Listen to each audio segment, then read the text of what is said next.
Breaking news mga kabayan, kapalpakan ng China, inamin din nila matapos ang isang taon. Mga nasawing kawani ng China Coast Guard dahil sa pagbanggaan ng People's Liberation Army Navy at China Coast Guard sa Scarborough Shoal. Habang hinahabol ang barko ng Republika ng Pilipinas, inilahad na ng China. Ayon sa China, dalawa lang raw ang nasawi, pero ayon sa mga eksperto, observer at dating kawani ng gobyerno ng Pilipinas, 3 o mahigit pa ang nasawi at nawawala. Japan, ipinakita sa China ang makabagong long-range counter-strike na mga kakayahan ng Japan Maritime Self-Defense Force. Japan Destroyer, kaya nang maglunsad ng mga Tomahawk missile. Grabe, Houthi, umatake sa mga tropa ng Yemen forces na kaalyado ng Saudi Arabia. Ginamit ng Houthis ang mga ballistic missile. 58 Yemeni forces na ang nasawi at dose-dosena pa ang mga sugatan. Saudi coalition umatake din sa Houthi. Philippine Air Force, ipinakita ang kanilang galing sa ibang bansa. Mga upgraded FA-50 fighter jets ng Pilipinas, ibinida ang lakas na meron tayo. Sa Australia, Taiwan, naghahanda na rin sa posibleng pagsalakay ng China sa kanila.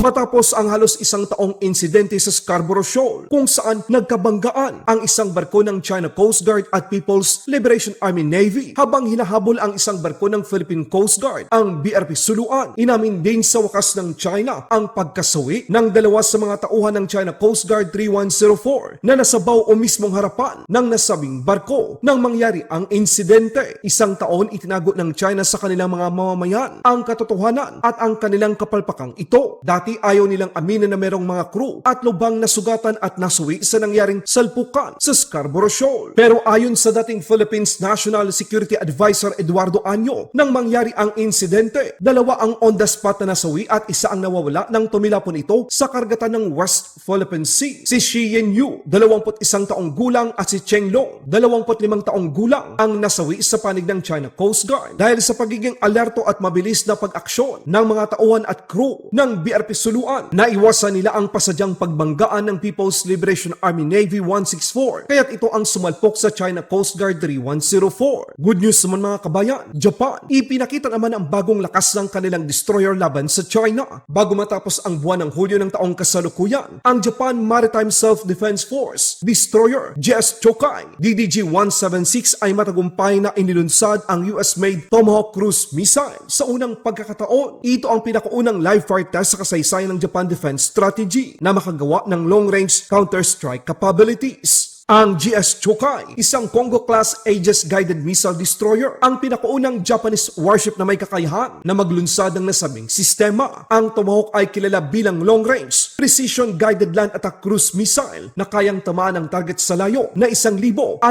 kilometro o 1,000 milya. Kung akala ng China na nagbibiro ang Japan, nagkakamali sila dahil taong 2024 pa lang, bumili na ang Japan ng nasa 400 Tomahawk missile sa Amerika na umaabot sa 2.35 billion US dollar. Hindi lamang China ang gustong takutin ng Japan, kundi pati na rin ang North Korea.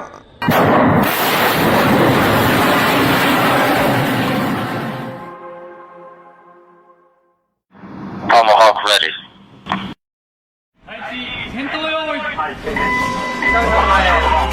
マホーク一発攻撃始めトマホーク最近よいよし発射よいて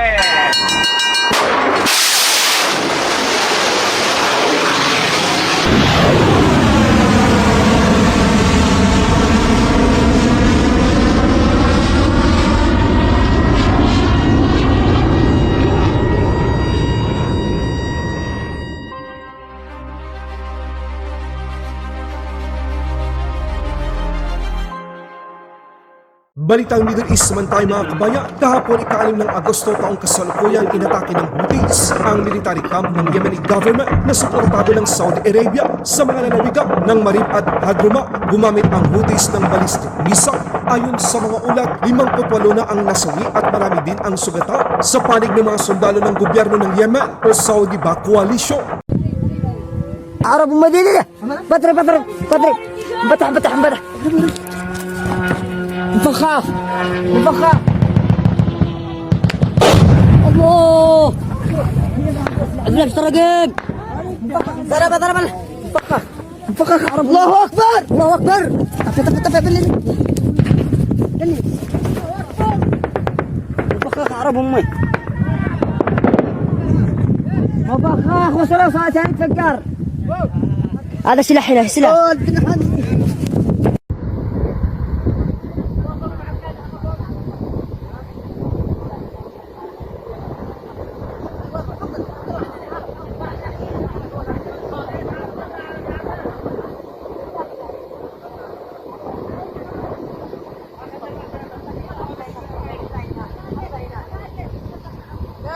Dahil dito, naglunsad din ang Yemeni forces ng pag-atake laban sa mga Houthi.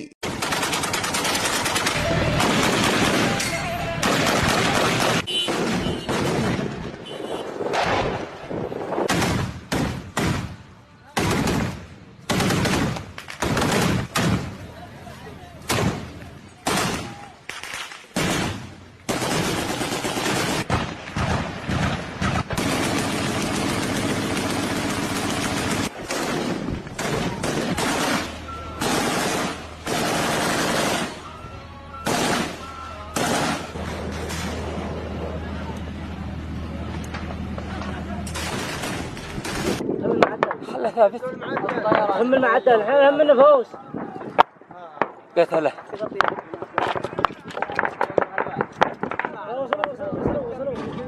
يا اخي حرام عليك يسار هناك نشوف ذولك وين شوف لا شوف ذا خلي الحين نشوف اصحابه انا راس تب راس تب سوي التبه سوي التبه خلاص هذا الحين ذول اصحابنا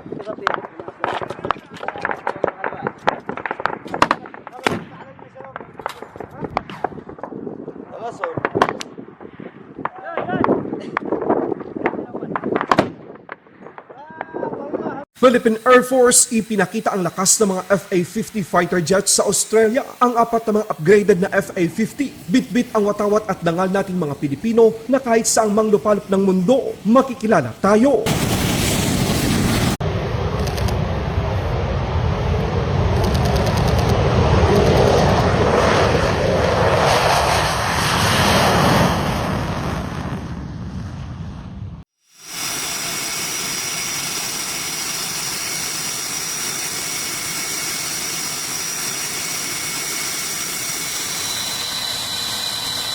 Taiwan, puspusan din ang pagsasagawa ng military exercise bilang paghahanda sa posibleng pagsalaki ng China.